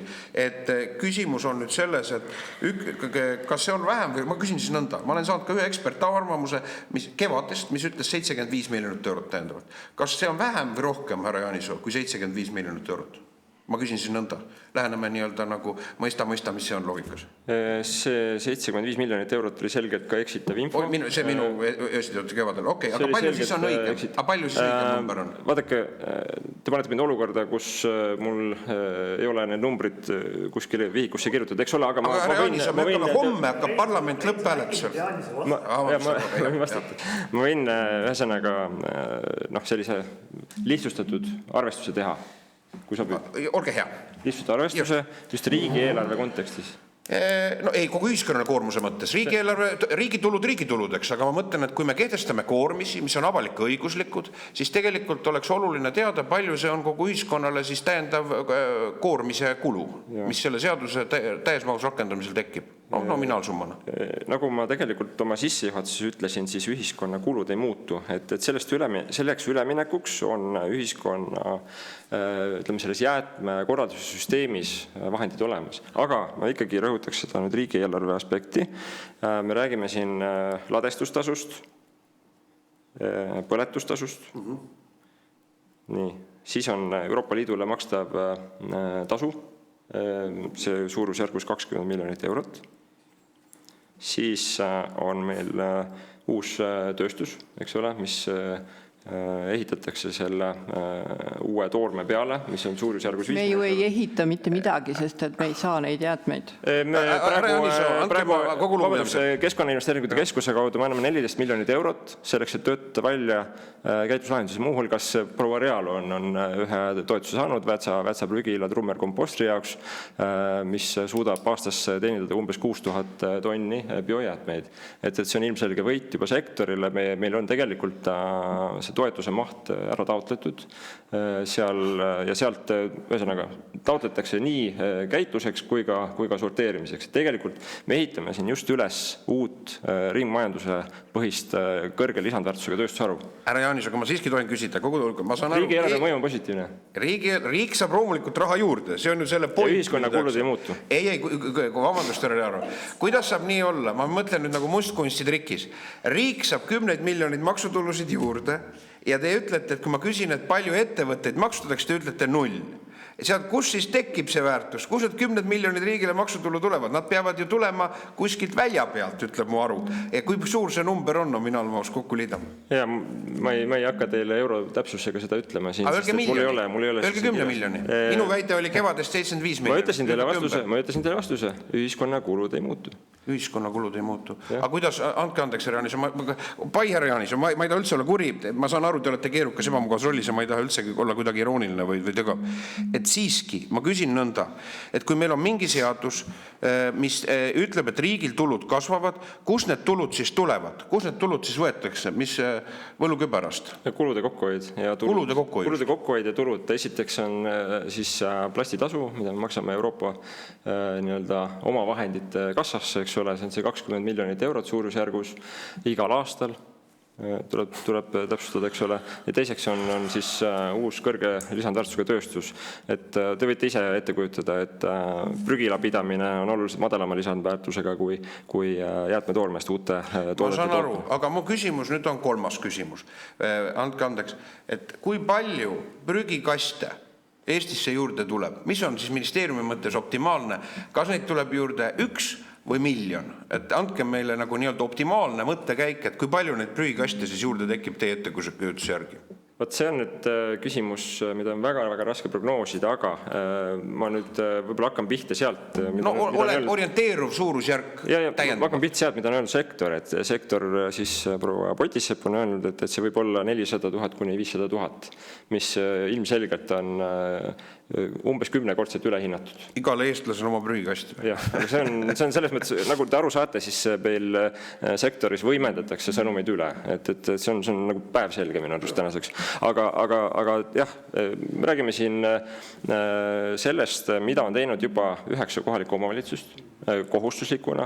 Me räägime uusarendustest, kus kohtkogumine on täiesti tavapraktika ja ka paljudest teistest inimestest, kes juba ise siis keskkonnateadlikkuse tõttu on need konteinerid soetanud. Lisaks on ka jäätmekäitleja teinud, või vabandust, taaskasutusorganisatsioonid teinud väga tublit tööd näiteks siis selle kollase koti teenusega üle Eesti. Jah, mainisin siin ka tagasilööke, et kollase koti teenus on järjest kallimaks läinud ja harvemaks jäänud, aga siiski inimesed on selle omaks võtnud, ehk alati ei pea konteinerit maja juurde panema. Lisaks, mida unustate mainida, on see, et ka konteinereid muuhulgas saab siis kasutada mitme maja peale kokku.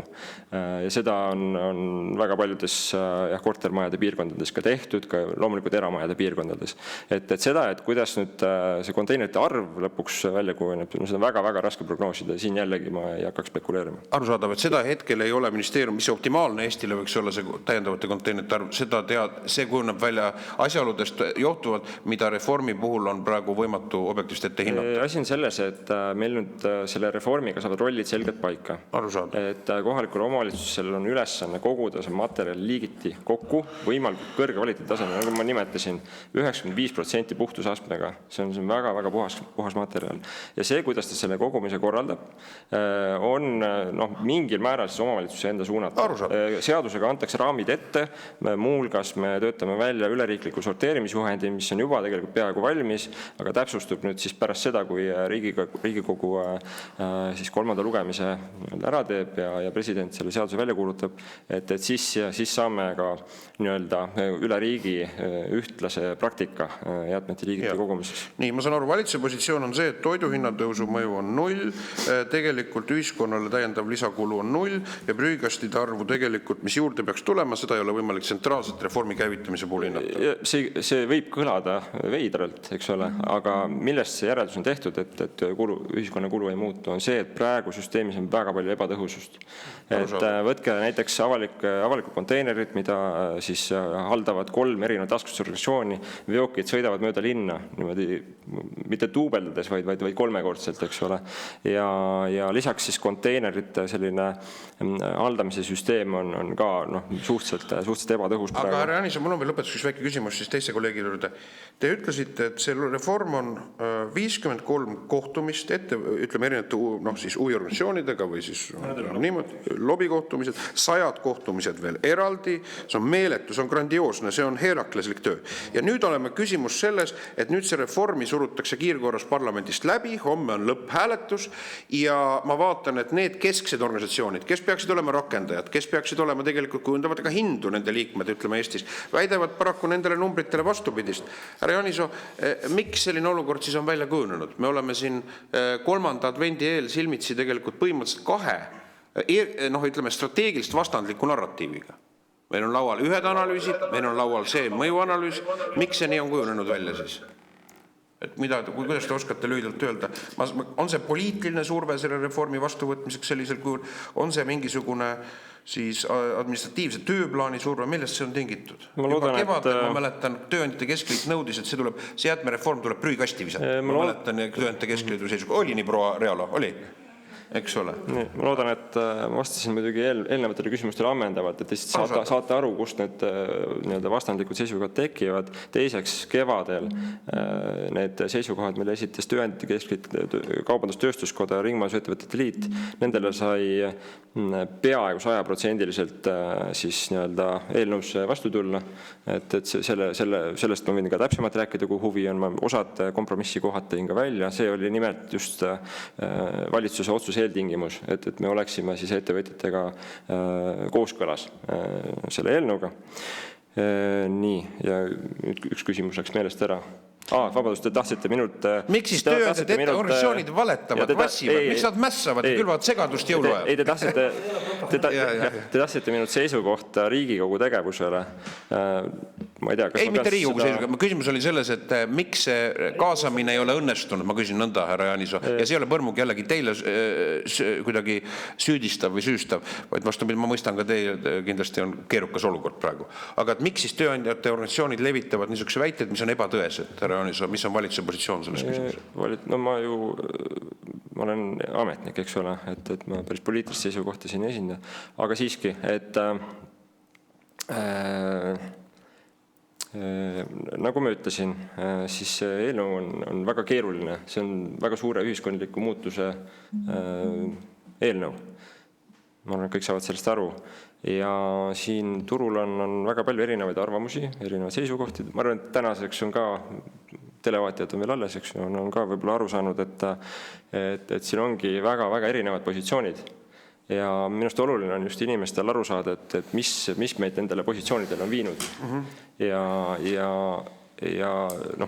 meie muidugi teame, mis siin on viinud, me oleme püüdnud nende juurpõhjustega tegeleda, nagu ma ütlesin, oleme teinud mitmeid kompromisse, oleme tulnud väga palju vastu, kuigi me ei saa minna üle selle piiri, et inimeste kulud tõuseksid. Meie leibkondade jäätmearved, kes sorteerivad, peaksid jääma sinna suurusjärku 5 euro juurde, meie toiduhinnad ei tohi tõusta, meie pakenditasu, mida me Euroopale maksame, see peab vähenema ja nii edasi. Need on need piirid, kus me ei saa üle minna. Arusaadav. Nii et ma saan aru, et tööandjate, hämmastav on küll, et praegu on õnnestunud koondada kokku kõigi ülemaaliste tööandjate organisatsioonide positsioonid. Siin on tekkinud konsensus selle eelnõu menetlemisel. Tõsigi, aga küsimus on nüüd selles, et ma saan aru, et teie tõlgenduses, kui te ütlete, et tulla vastu tööandjate organisatsioonidele tähendaks tegelikult just nimelt toiduhinna tõusu ja tähendaks just nimelt täiendava koormuse tõusu siis majandusele, et see oleks siis ettevõtlusorganisatsioonide taotlus on praegu? Ei, seda ma ütlesingi, et me oleme tulnud vastu senimaani. Ma mainisin ühte konkreetset kaasust, mis oli siis seesama pakendikonteineri tühjendamise kulu 25 senti, mis oli aasta tagasi, ja nüüdseks on eelnõus 50 senti. See on inimese jaoks väga suur kulu, kui te selle aasta peale kokku liidate. See on see, kuhu me vastu tulime, aga siiski kui me need ühesõnaga konteineri tühjendused kokku liidame, siis me jõuame selleni, et leibkonna kulu siis nende konteineri tühjenduste peale on kuus kuskil keskelt läbi 5 eurot. Aga vabandust, kas see konteineri kulu on selles eelnõus sees, et see tõuseb 50-le või? See on sees, jah. Aga see tõstab see inimest? Te ütlesite, inimestele või ühiskonnale ei tõuse kulu? Ei. Tähendab, tõusis võrreldes algse eelnõuga. Ma pean vist väga kantseliitlikult ennast väljendama, aga aasta tagasi oli siis konteineri tühjendamise kulu, mida inimene siis pidi maksma piiratud 25 eurosendiga. Ja nüüd on see 50 eurosenti. Ja nagu ma ütlesin oma näidetega, siis on mitmed paigad Eestis, kus pakendi konteineri tühjendus on läinud lausa 6 euroni. No see ei ole kuidagi vastuvõetav ja Viimsist näide just eelmisel kuul on taaskasutusorganisatsioon teinud spetsiaalset müügitööd 0 euroga, et inimesed telliksid endale pakendikonteineri. See on olnud õnnestunud. Ja nüüd eelmisel kuul tõsteti hinnad 6 euro peale, samal ajal kui segaolmejäätmete tühjenduse hind on alla 2 euro. Et kuidas see on õiglane, härra Reinsalu? Teate, Jaanisoo, kogu lugupidamise juures, inimestel on tänapäeval nii palju muresid. Inimesed mõtlevad majandusele sellele, et tegeleda mätsata nende prügide asjadega. Ma arvan, et see minu meelest peaks valitsuse tasemel mõtleks sellele, mis on prioriteetne, mis mitte öelda praegu. Püüaks nagu ühiskonnas, stressilävend on nii kõrge, et eksperimente läbi viia, aga see on minu isiklik seisukoht, ma ei taha üldse seda peale pressida ja siin ongi arusaadavat valitsusel on oma ülevad mõtted. Aga proua nüüd Inge Rainen. Aitäh, suur aitäh nende selgituste eest. Et ma hakkan natuke kaugemalt pihta, et kelle oma see prügi on. Mina olen aru saanud, jälgides kogu seda debatti üsna võhikuna, et see, kes teeb, see vastutab, see maksab ja siis, kui seda ei ole, siis on see KOV. On see umbes niimoodi? Et siis vastutab kohalik omavalitsus läbi. Prügi ei ole. et kui teda on ja prügi omanik ei võta vastutust, et siis on ta ju nagu KOV-i oma. Ma võin selgitada, et jäätmetega on tegelikult see, et kui me räägime täna olmejäätmetest ja biojäätmetest, siis sellel hetkel, kui nad puudutavad prügikasti põhja või prügikasti, siis nad muutuvad omavalitsuse omandiks. Ehk et selle põhjusel tegelikult ka on korraldatud jäätmevedu tehtud ja ta on kohustuslik kõigil selles piirkonnas elavatele siis leibkondadele ja ka ettevõtetele tagada, et keegi ei saaks öelda, et tal jäätmeid üldse ei teki. Ja siit nagu see minu mõte, et tegelikult tuleks inimesed nagu tööle panna selles suunas, et ta seda põhja puudutaks ju vähem ja et kui ta puudutab, siis õiget põhja. Aga ma ei saa aru praegust, kas see jäätmereform motiveerib seda inimest niimoodi käituma või siis, et mitte. Ma võin siis vastata sellele, et see ongi tegelikult jäätmereformi tuumküsimus, et me saaksime need kasulikud materjalid liigiti kogutud. Ja sellele on siis Keskkonnaagentuuri analüüs ka väga selgelt viidanud, et liigiti kogumine või selle mahu tõstmine on tõhus siis, kui inimesel on need konteineri lähedal, et kuskil 100 meetri raadiuses. Üldiselt seal, kus visatakse ära segaolmejäätmeid, kus visatakse ära biojäätmeid, nüüd ju eelmise aasta algusest muutus kohtkogumise kohustuse alla ka biojäätmete kogumine, mis on juba näidanud väga-väga selget tulemust, et me saime aastaga umbes 25 000 tonni materjali juurde, sellest toodetakse meie biogaasi busside sõitmiseks, komposti, eks ju, põldudele ja nii edasi ja nii edasi. Täpselt sama arenguhüpe tuleb teha läbi pakenditega. Ja see ongi selle reformi väga, väga suur eesmärk, et meie tootjad saaksid oma materjali tagasi. Nii, aga mul on üks küsimus või tähendab hirm on ikkagi kohalike omavalitsuste erinevas võimekuses või suutlikkuses ja et kuidas on maandatud seal see korruptsioonirisk, et kunagi kokkupuutununa munitsipaalpolitseisüsteem natuke teeb nagu valvsaks? Korruptsiooniriski osas...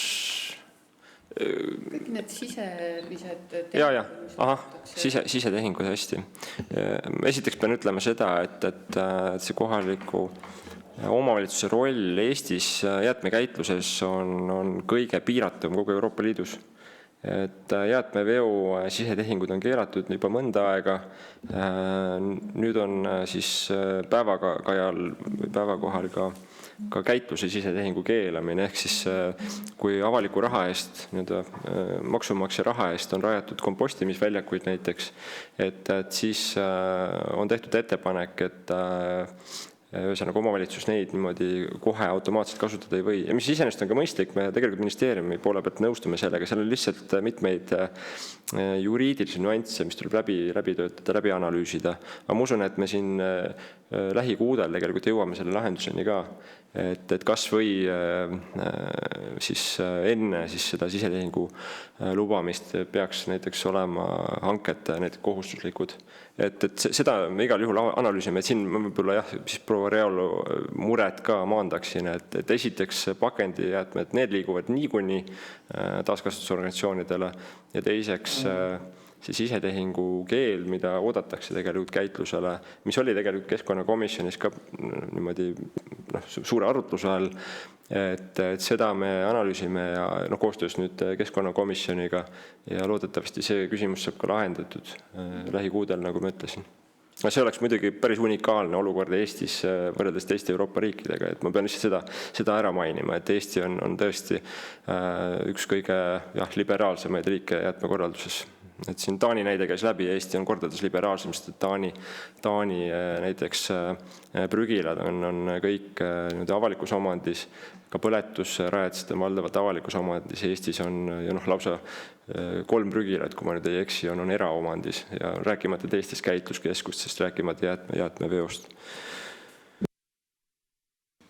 Jah, aga kas praegu on ju ikkagi nii, et eelnõus on sees see, et jäätmekäitluses sisetehing on lubatud, nii et selles mõttes see on tuleviku muusika, kui see tuleb, et kindel ei julge nagu olla. No ma toon ühe näite ka, et praegu see eesmärk, et eraldada hanked konkreetseteks eraldiseisvateks teenusteks, logistikateenus, käitlusteenus, et selle mis on seaduseelnõus kirjas, et seda on de facto juba praktiseerinud Tallinna linn, kui ma ei eksi, siis umbes 10 aastat. Ja nemad nad on tegelikult saanud teha sisetehingut käitlusele ka, aga nad ei ole seda teinud. 3% Eesti jäätmemahust ja meil ei ole ka mingit eeldust arvata, et nad tulevikus sisetehingu regulatsiooni kohaldaksid, isegi kui seda piirangut nüüd ei tule. Aga nagu ma ütlesin, selle piiranguga, selle piiranguga tegeleme, see tuleb lauale, ma arvan, et siin ei ole tarvis muretseda, et lihtsalt see juriidiline küsimus on vaja ära lahendada, et kuidas see avaliku raha eest tehtud investeering ma ei tea, kas kompenseeritud saab või kuidas anda sinna mõistlik ülemineku aeg, et omavalitsused ikkagi saaksid oma teenuse, mille nimel nad on väga palju pingutanud ja raha maksnud. Nii, aga härra Vaga. Aitäh, Urmas. Esiteks väga sooviks tänada härra Jaanisot väga siis rahuliku, detailse, asjatundlike vastuste ja selgitamise eest. Selline väga hea kontrast Urmasega, kes proovib seda teemat kuidagi naeruvääristada, mis on minu jaoks üsna üllatav. Eriti vaadates, kuidas tegelikult omavalitsuste esindajad ka ütlevad, et selline liigiti kogumine on eestlaste jaoks täiesti normaalne hügieeni osa ja sinna poole liigutakse ja ainult loogiline on see, et me siis standardiseerime üle Eesti selle kogumissüsteemi ära. Ja ja ei ole seda ju eelnõud mitte kuidagi kiirmenetletud ei eelnevas protsessis ega ka Riigikogu vaates. Kõik on tehtud pigem kauem analüüsides kui kiiresti analüüsides. Selle, mida proua Realo ka tõstatas selle sisetehingute potentsiaalsest probleemist ja mida ka Jaanisoo rääkis, et tegelikult Riigikogu keskkonnakomisjonis on see siis eelnõu projekt valmimas, et sisetehingute keeld teha. Sellel on kõikide erakondade poolne toetus olemas ja sellega kindlasti siin uue aasta alguses kohe liigutakse edasi, et see sisetehingute keeld oleks väga selgelt juriidiliselt kõikidele turuosalistele arusaadav. Ja kuna meil juba pikalt oleme arutanud seda teemat, siis üks lihtsalt konkreetne küsimus, ma ei tea, kas omavalitsuse esindajad oskavad sellele vastata või võib-olla siin turuosalised, et minu teada vist räägiti ka kohalike omavalitsuste esindajad rääkisid sellest turukonkurentsist. Minu teada vist suurim ettevõte, kes sellel turul tegutseb, on AS Keskkonnateenused. Kas keegi oskab öelda, mis see turu osa neil on, kui me räägime nüüd konkurentsist protsentuaalselt, et kui suur see konkurents siis seal on? Aitäh. Pea 70% on see turu osa täna. See on siis konkurents, tahetakse öelda? Ma tahaksin siinkohal täpsustada, et siin aetakse kogu aeg kahte asja segamini, et kui me räägime uues nagu jäätmeseaduses, lahutame logistika ja nimetame seda jäätmeveoks, mis ta tegelikult on, ja käitluse, siis täna see, mida me nimetame korraldatud jäätmeveoks, on tegelikult kombineeritud teenus, kus on sees nii jäätmevedu kui ka jäätmete käitlemine, ehk et tegelikult valdavas enamustes omavalitsustes selle hanke võitja peab hoolitsema nii selle eest, et need jäätmed saavad ära viidud, kui ka selle eest, et nad saavad siis õieti ka käideldud, kaasa arvatud, kas siis põletamine, ladestamine, käitlemine mingil muul moel. Ja selles mõttes täna tõepoolest EKT on selles tugevas turupositsioonis, neid aitab selles olukorras see, et neil on mitu sellist lõppkäitluslahendust, kus neil on olemas biogaasijaam, neil on olemas ohtlike jäätmete põletustehas ja kui me räägime kombineeritud teenusest, siis tegelikult see annab neile teatava turuõla selles äris tegutseda. Ja kuna täna on just olmejäätmed ja biojäätmed need, mida tuleb koguda ja selle korraldatud jäätmeveo käigus siis ka käidelda, siis see on andnud neile kahtlemata tugevama positsiooni. Mis hinnang on, kas see jäätmeseadus toob turule siis potentsiaalse konkurentsi juurde? Täpsustan seda, et täna on väga hea ja toimiv konkurents olemas jäätmete käitluses, et on olemas erinevad nii sorteerimisliinid, on põletustehas, on biojäätmete gaasitehas, ehk et käitluste osas ei ole mitte mingisugust probleemi konkurentsiga. Kui me räägime jäätmete veost, siis konkurentsi avanemine sõltub sellest, et kui palju tellitakse seda teenust, kus soovitakse saada ainult autojuhti ja autot. Sellisel juhul ma arvan, et sinna tulevad uued tegijad peale. Kui oodatakse ka klienditeenindust, arveldust ja kõiki neid muid trikke, siis neid juurde ma arvan, et ei tule. Nii, aga ma tänan kõiki osalejaid, kutsutuid. Ma arvan, et siin ei saa sellele asjale küll punkti panna. Ma ühinen siin tegelikult härra Vaga osundusega selle kohta, et tegemist ei ole naljaasjaga. Tegemist on kõlanud ikkagi, kui Eesti ettevõtlusorganisatsioonid on konsensuslikult ütlevad, et see asi toob kaasa hinnatõusu, see asi toob kaasa täiendava koormuse ettevõtetele, see asi toob kaasa toidunete hinnatõusu, siis te ütlete ei too. Ja te ütlesite just. Õige, ja nüüd ongi küsimus, et aga kes siin see Saalomon on, kes ütleb, et teie ütlete, olete ühel pool lauda, härra minister ei saanud tulla sellel koosolekule, arusaadav, ettevõtlusorganisatsioonid ütlevad teise asja. Ja nüüd ma juhin tähelepanu tegelikult ka Eleringi, või tähendab mitte Eleringi, vaid Enefit Greeni saadetud infole, et põletustasu jäätmekütusele toob kaasa ka Tallinna linnas tegelikult vähemalt Enefit Greeni kiri, siis, mis on esitatud parlamendile, toob kaasa ka siis kaugkütte sooja hinna kallinemise odavamas loogikas. Ma annan teile võimaluse ka, härra Jaaniso, vastata, aga ma arvan, et siin on praegu niisugune olukord välja kujunenud, et tõepoolest on tõsi, menetluslikult on muret tekitav, et Riigikogu juhatuse kinnitatud üldmenetlusreeglitega, et järgmisel nädalal või tegelikult menetlusreeglitega, et meil on väga kiire on tegelikult see tempo, et meil oli eelmisel nädalal teine lugemine ja nüüd leiab siis ka kolmas lugemine sellel nädalal, et see on formaalselt on see nii-öelda võimalik, aga kahtlemata see on see väga kiire tempo, et ma arvan, et siin on kindlasti ettevõtlusorganisatsioonidel praeguses olukorras põhjust ja see on minu isiklik seisukoht kaaluda Vabariigi Presidendi poole pöördumist nii õigusselgusetus olukorras, nagu meil on need olukorrad kaasa toodud. Ja mu küsimus on ettevõtlusorganisatsioonile proua Realale. Oletame, et see asi siiski jõustub. Ja see on suur tõenäosus, et see jõustub ja hakkab rakenduma täies maas 26 aastal. Aga oletame, et 27 aastal seda mingil hetkel suvatsetakse revideerida. Mis nende sadade tuhandete täiendavate konteineritega me siis Eestimaal peale hakkama, proua Real? On teil nagu nii-öelda praktiline? Mõelge selle peale, proua Real. On teil mingi praktiline idee? Ei, tegelikult ka täna sellised konteinerid, mida enam ei vajata, need nii-öelda ka demonteeritakse, nad lähevad materjaliga ringlusesse. Arusaadav, et see tagasipööramise probleemi see ei põhjusta? Ei kahtlemata tulevad kulud kogu selle kogumisega, te kujutage ette, see on ju nagu mitu pesakonda linde lased kodust välja ja siis korjad nad kõik jälle ükshaaval tagasi. No selge, siis neid asju tuleb vaadata. Nii, aga nüüd on härra Jaanisol oli repliik ja siis on veel härra Vagan repliik.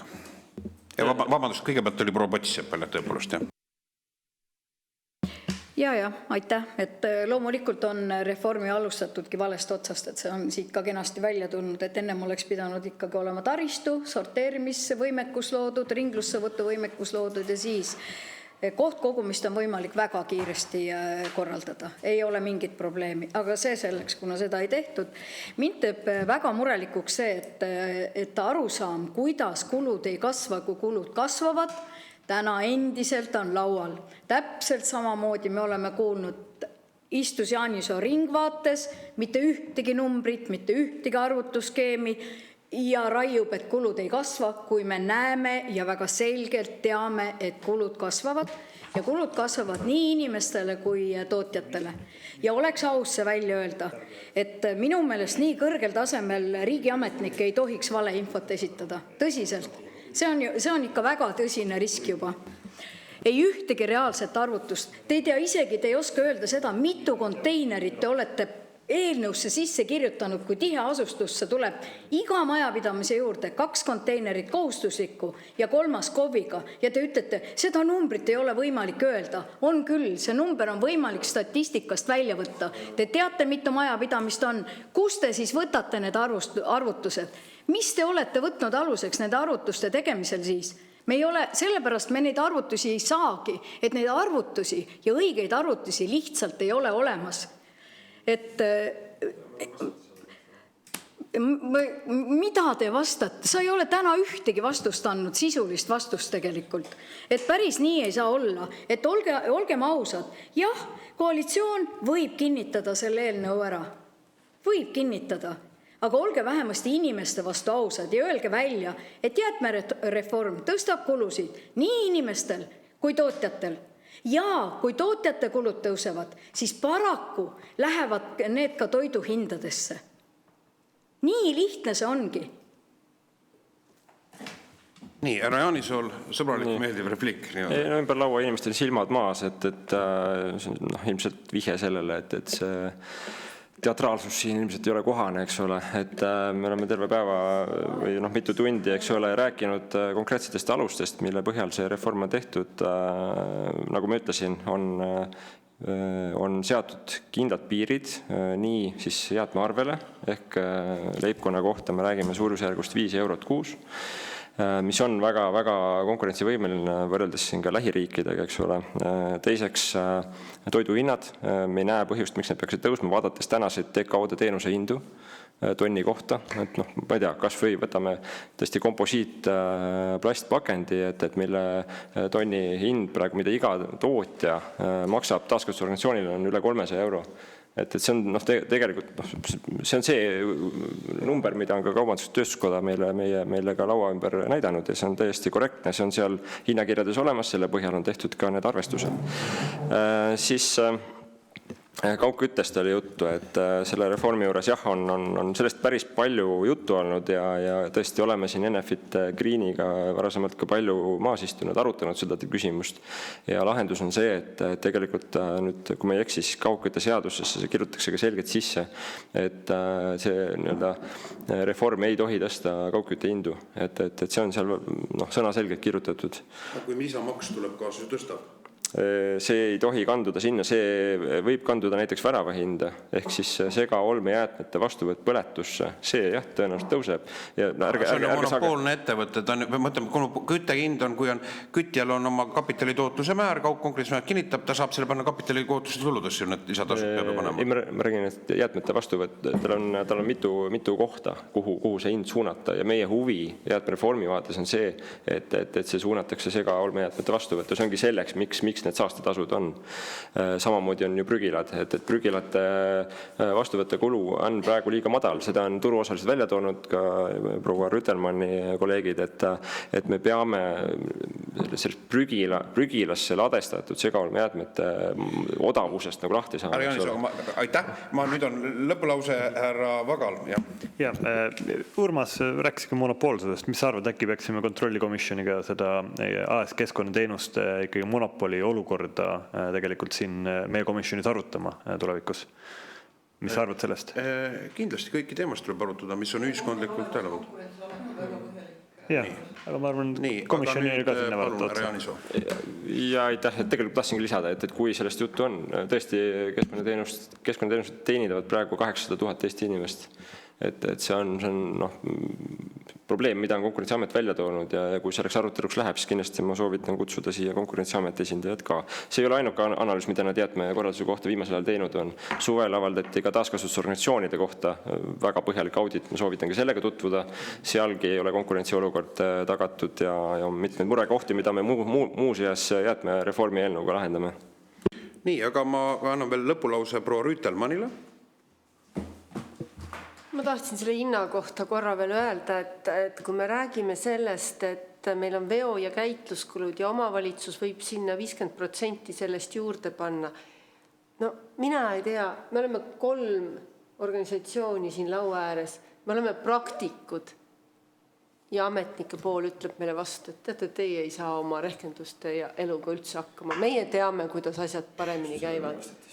Nii, aga tõepoolest, härra Jaanisol viimane lause ja siis ma...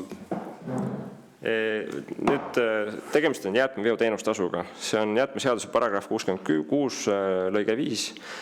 Seda võib täna koguda üksnes jäätmevedaja ehk see, kes seda kompleksteenust pakub. Täna me anname oma jäätmed üle jäätmevedajale, kes ise otsustab, kas see läheb prügilasse, põletusse, ringlusse. Edaspidi on hanked eraldi. Ja kui on need hanked eraldi, siis on loogiline, et ka omavalitsus saaks võimaluse, mitte kohustusega võimaluse ise seda arveldamist teha ja seega tema ka peab lähtuma sellest samast paragrahv 66 lõikest 5 oluliselt piiratumal viisil. Ta peab tooma selgelt inimeste arvete peal välja, et mis kulud seal sees on ja siis on see 50% piirang. Täna seda piirangut ei ole muideks, jäätmevedaja võib seda tõsta ükskõik kuhu. Arusaadav. Selge, aga ma tänan kõiki osalisi ja mis ees hoiab või mis ees seisab, me aimame. Aitäh kõigile, ilusat 3. adventi.